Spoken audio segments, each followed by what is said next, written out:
দুনিয়া এই ঘর বাড়ি খাট পালং সোফার মিলাইয়া তার চাইতে বেশি উত্তম হবে আখেরাত মিলানো। দুনিয়াও হয়ে যাবে, দুনিয়া থেমে থাকে না, দুনিয়া থেমে থাকে। যাকে আল্লাহ যা বরাদ্দ দিবেন তা দিয়েই দেবেন, তা এসেই যাবে।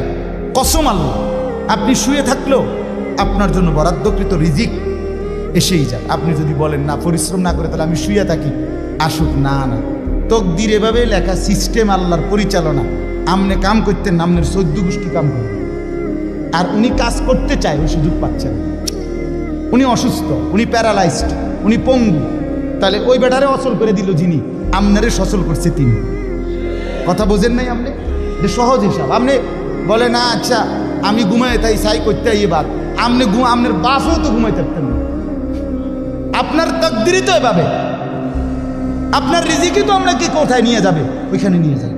আল্লাহর ফয়সালা ইঞ্চি ইঞ্চি, আল্লাহর ফয়সালা তো হিসাব করা।